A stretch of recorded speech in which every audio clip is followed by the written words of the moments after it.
these on. Safety last. Range day we got. Okay, you're not going to be able to read that. There you go. Perfecta. There it is. 357s. Factory stuff. Don't let the box fool you.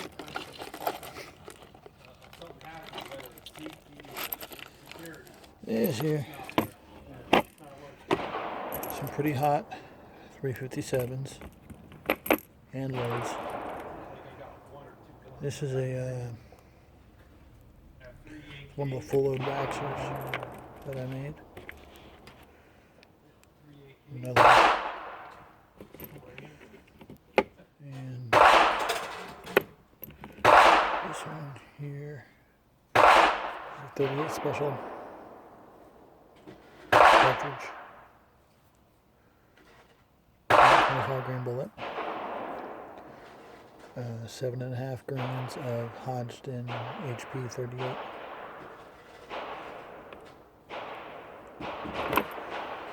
And it's also the same powder charge for 357 Magnums. This one, I don't know if I got a dimpled primer in that batch of primers, or I just missed one when I was popping out the primers and reloaded it anyway. This is one of the screws you have when you're setting up your die for reloading. Trying to get the seating just right, and you go a little too far with the knob, and then you can crimp around it. On the gun I'm shooting, this ain't gonna be a problem.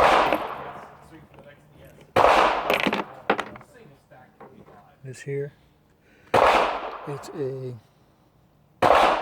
Smith & Wesson, a 38 Smith & Wesson, the short Smith & Wesson 38s. Roughly the size of a 380 or a 9mm. This particular one, I loaded it up with 6 grains of HP 38 and the 125 grain bullet.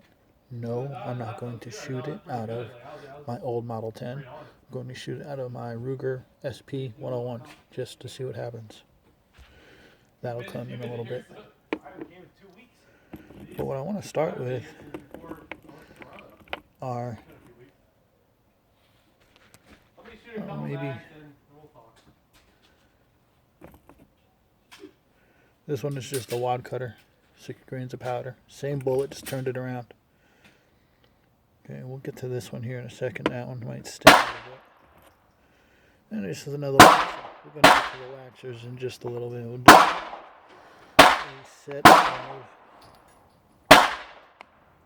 and that's what we'll do. We'll get some of the magical ones out the way. This one here, the wad cutter, the dimple primer. We'll see if that one will work. Magic Bang Bang. And this is the 38 Special. I'm betting I'm going to blow the case on this one, but we'll see.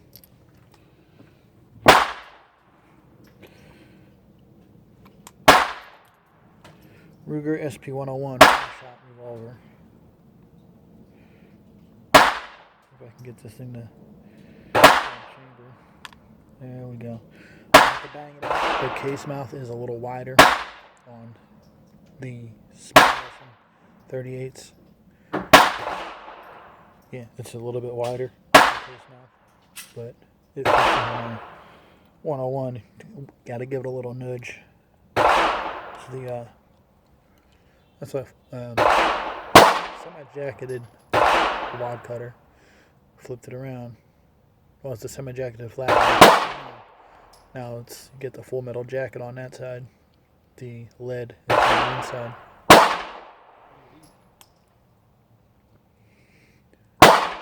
Don't know if this one will work.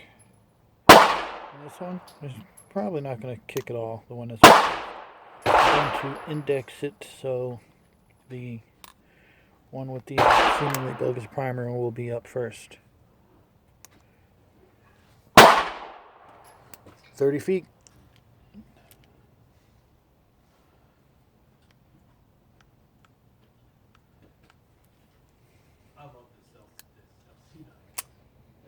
Okay, the one with the bogus primer.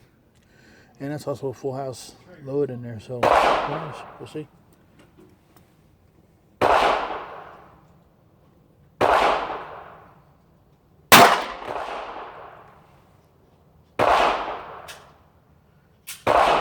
So, cardboard fly.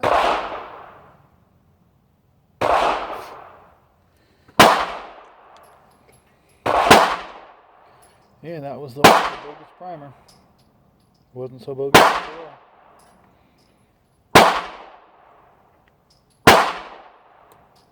all.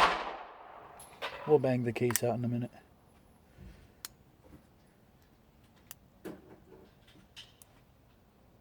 What do we have next up?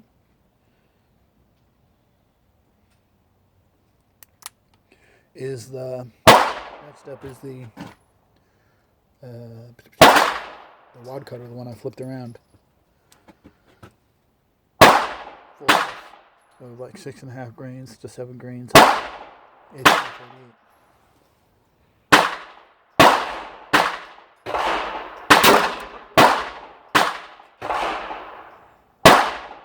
Imagine it's dropping a little more.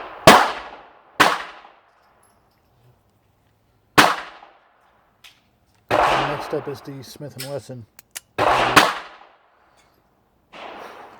I'm blowing the case for sure on this one.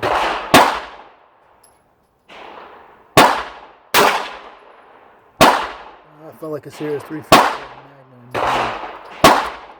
This is the 38 special. 7 grains of HP 38. Maybe I'll blow the case on this one.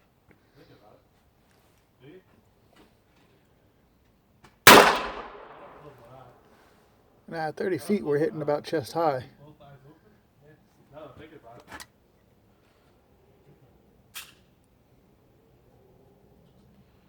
I got one round left. Which one's left?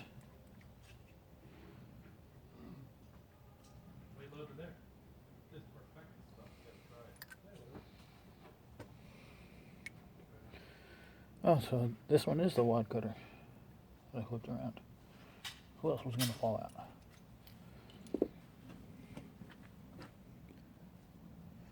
I'm thinking I like the 38 loaded with the 7 grains of Hodgdon. See what happened? See what you did? No, I was trying to record. There's no like case didn't even flare. It's a nickel case. Did you notice what happened? Did you notice you flinched? I didn't. No, I didn't. Well, yeah, I guess that's where I did it. You went like this. Okay, we're gonna have to tap it out a little bit. Oh, you would have left. I thought I saw it. Orange thing. I thought I saw orange. Take something a little bit bigger and press that down.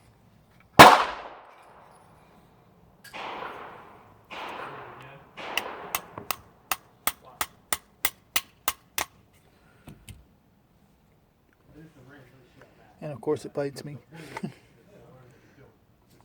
But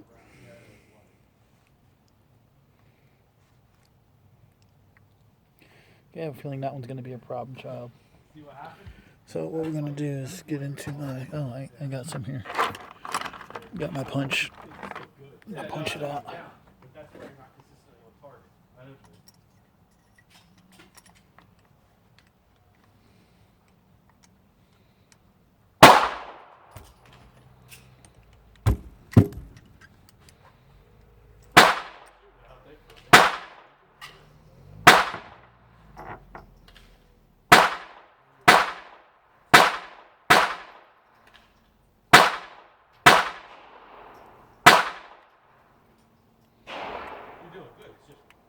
Learning, figuring the stuff out, like you're flinching, it's huge.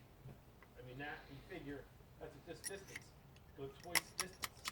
You go twice as far. Oh yeah, absolutely.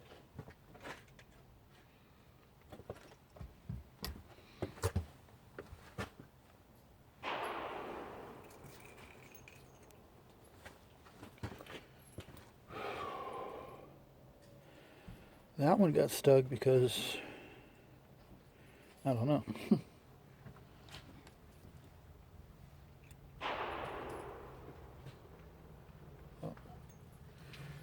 Yeah, we probably widened the case a little bit on this one, just a little.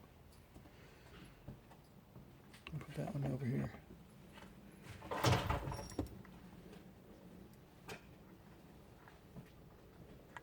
Yeah, I'll stand behind you. You bounce right off my head. That's why. That's good that I got the right spot this time. Because normally it's me getting whacked in the head. Okay. I'm standing back with the binoculars and bing, right outside of my head. Where do you want them?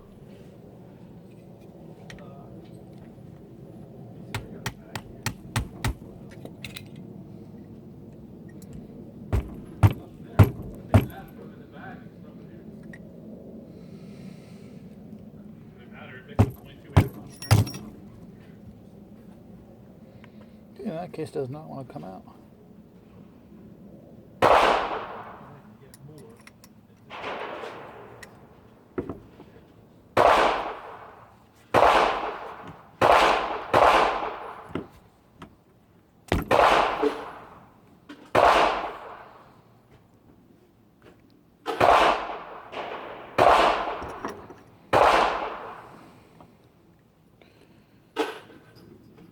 Have a stuck case.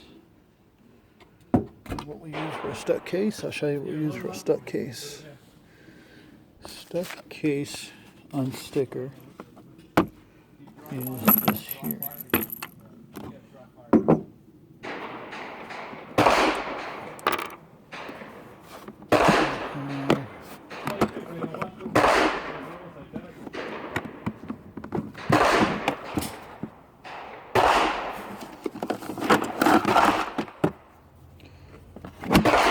This here.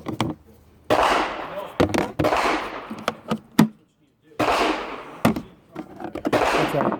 A hammer. He's not going to hit it with a hammer. Yes, he is. I'm a little shaky too. My hands were. That's what I'm using. That and a hammer. This is completely relaxed. You're just doing your hands. I'm not like it.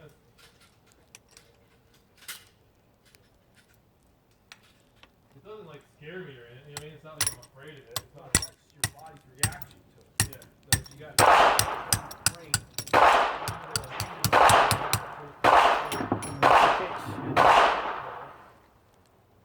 You won't even think anything of it. Yeah. That's like seriously fire formed. Two. That's not which one's which. This guy's a little bit longer.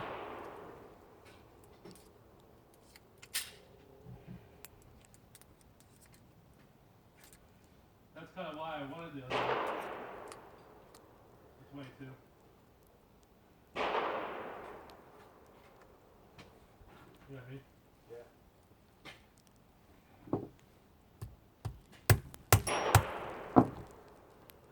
There it is.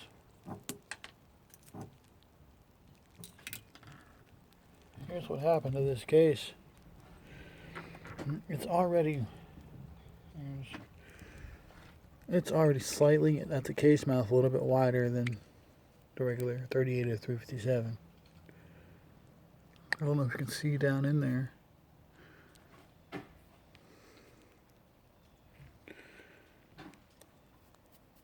But as far as the load goes,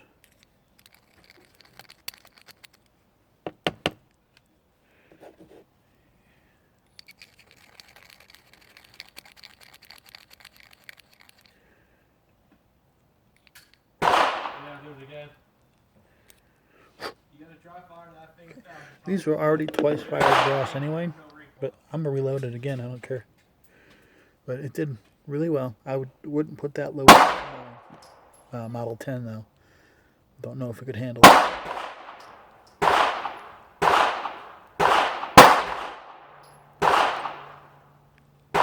But maybe like 4 grains in the Model 10, 4.5. And did not blow out any primers. I'm surprised.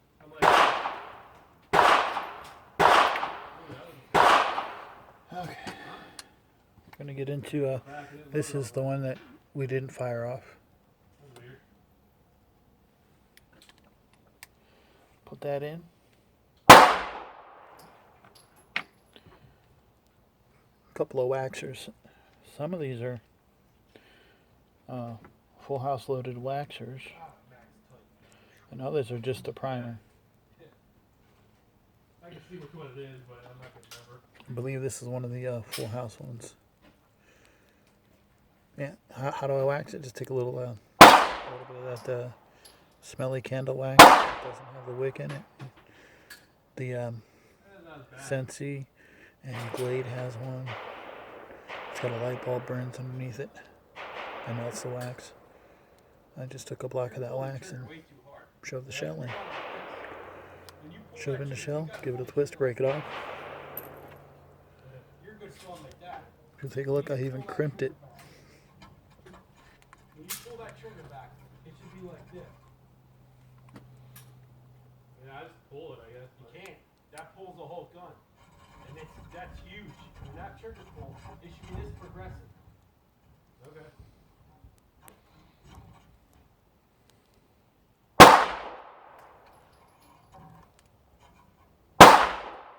Okay. Indexing on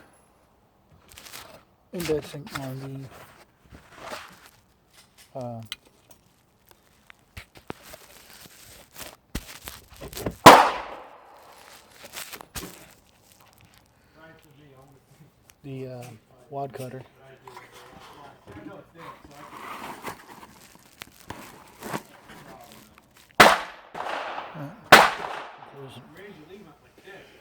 What? Index on the wad cutter. The wad cutter will be the first one up. I can do it from here.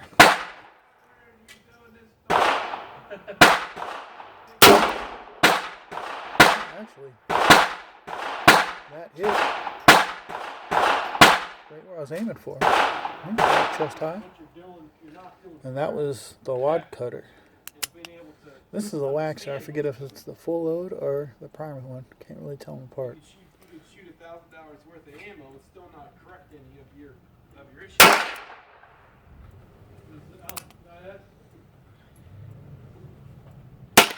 That was a primer.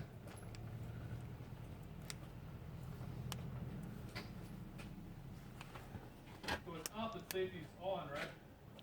If it's up, the safety's on, and that's fire. If it's white, yeah. If it's white, it's safe.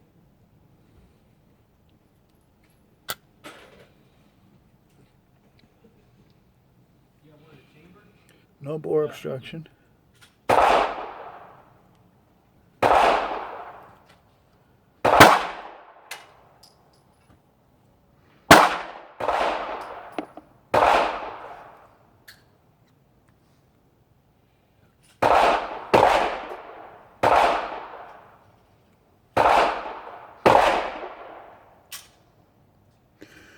Okay, this one was one of the waxers. Smells really nice. No, there's no deforming in the mouth though. It just slides right out. Because yeah, that case is still crimped over.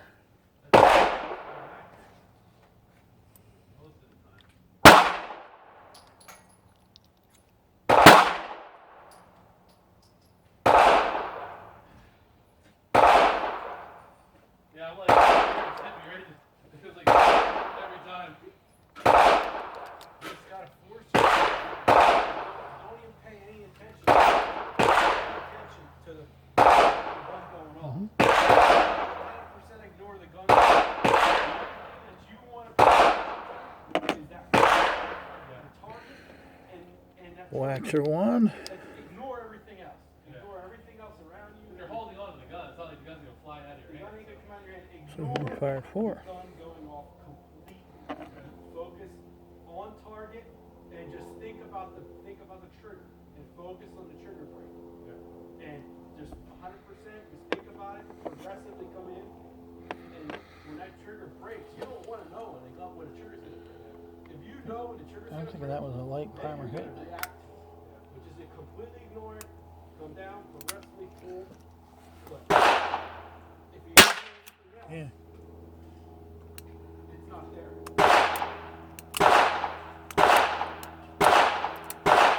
The percussion from, or concussion from, I imagine the wad cutter that I had jarred loose of the wax stuff, and that's what was holding it up when I was trying to get the cylinder.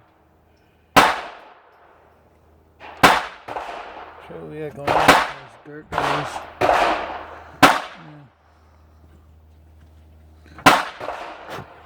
Got some England powder down here in the cream.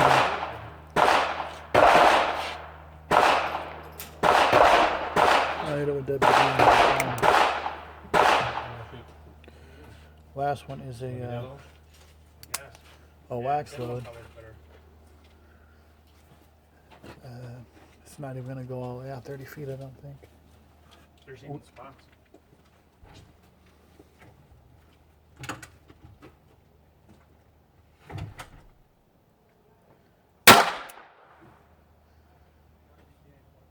Actually,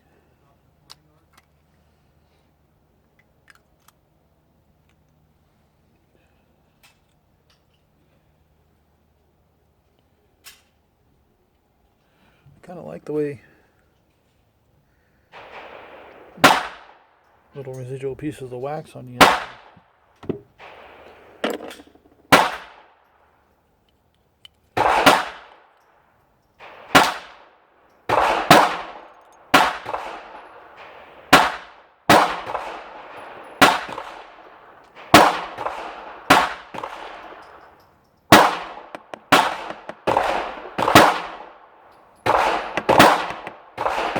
Burning up all the powder, which is good. So waxes we can definitely do again.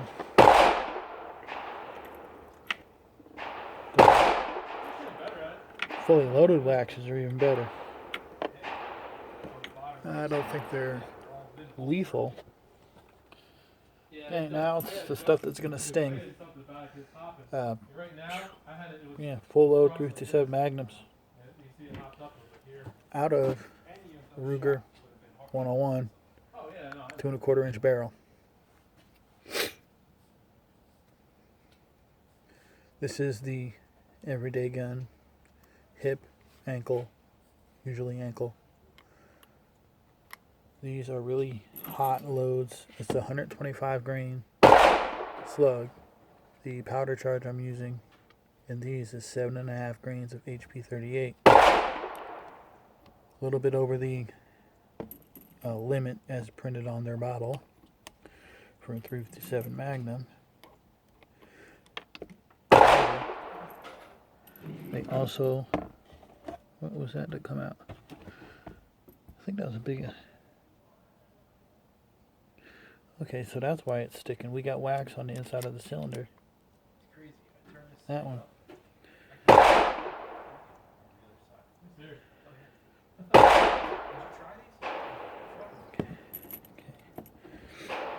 And they published a 185 grain bullet with that powder charge. So yeah, this will smart a little bit. But I don't want to lose my man card. Hold on, he might be going cold.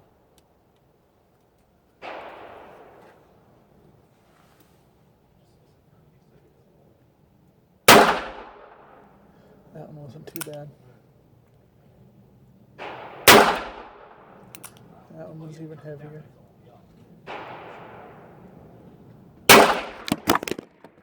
That was enough to knock over the camera. Enough to knock you over. Camera position for now.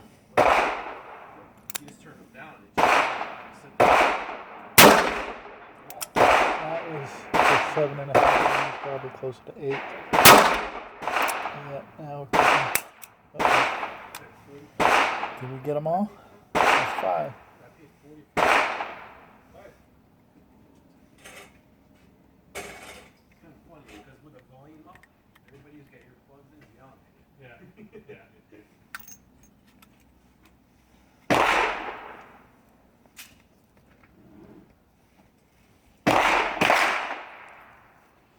Oh, we're not buying any cases. And I had a pretty tight print on these things too.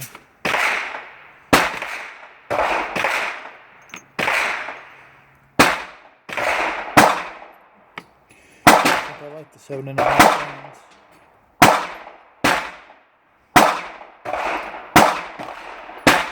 Yeah, 7.5 grains. Let me fix the backside of this. Maybe if I turn you this. There we go. Turn it like that. So a bit more stable.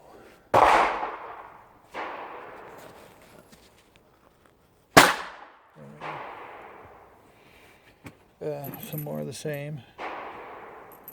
I'm going to save some of my little hand loads here. I'm hitting pretty much dead right up and down the line. I just got a 3x5 piece of notebook paper out there going in a straight line. It's all about just, you can't focus on both things. You need to focus on the front sight and fire your target. So you're focusing on the sight. Okay, some more full house loads. You're aiming at it, you hit where you're right where you're After that we'll save some of these and we'll do some in the 45. to me it's like when it's blurry, let me think when the front sight's blurry and you're, oh, this is where I want to shoot, you're aiming, really. Try to get that second page from the bottom.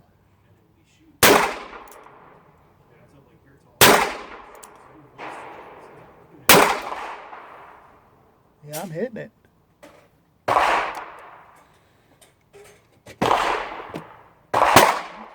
I'm on today.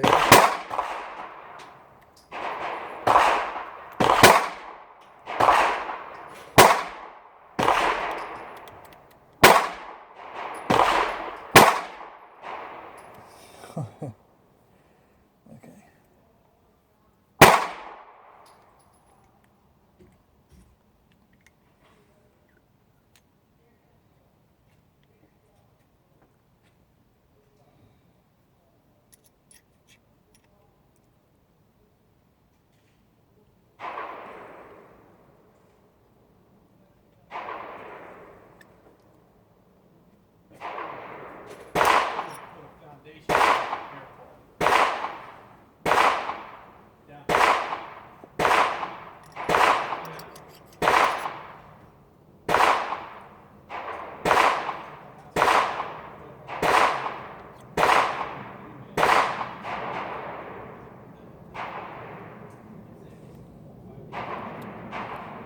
Some of these cases are actually that one right here.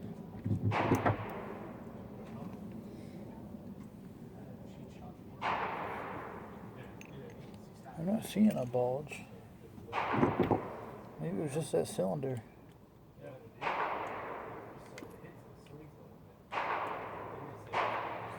No, that's the case.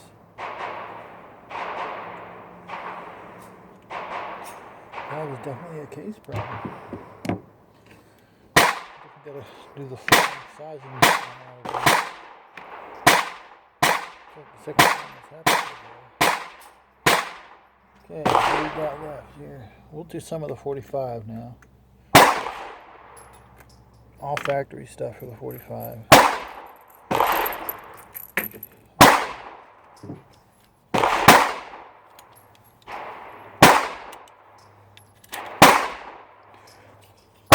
Just ball in, nothing fancy. I have a Brownells Wilson Combat Group Gripper. It's just barreling. I took the full length portion out, so now it's a shorter guide rod. However, I don't have the strongest spring I need, so the slide will hold back a little and won't go into battery. So you see me hit it every now and again and get to go back and chamber the next round. 30 feet. Yeah, 30 feet, 10 yards.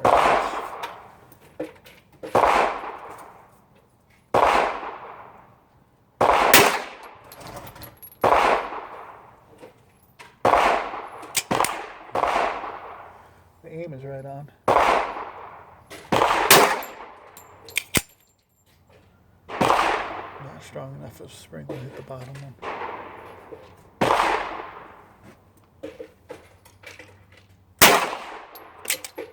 Yeah, right on. Well, there's a lot of people over there. Rifle range. You want to head over? Okay, I'm gonna shoot one more mag in this 9, and then maybe 2 more of the 22. That's why I want to shoot kind of fast too. I'll shoot a little fast, but yeah. One was right,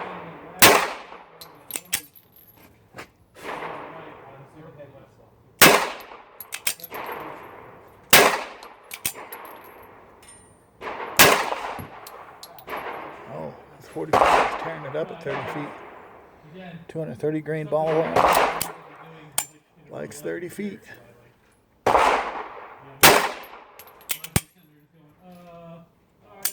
Click.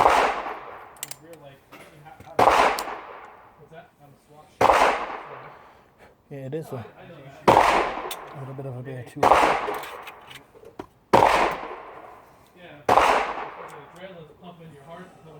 But open it does. You're gonna shoot the way you're what second. So if you shoot 900 miles Okay. Well, we'll just load up some more. Nothing fancy, just some 45 ammo. Arm score. 45 ball. This is the good magazine I have. From Arm Score. No less.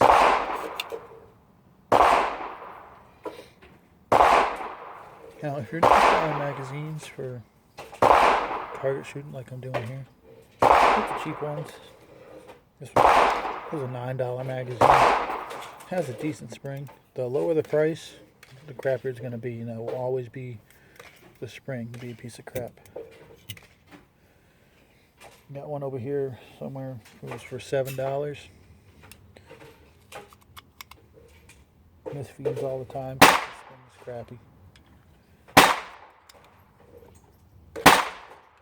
Yep.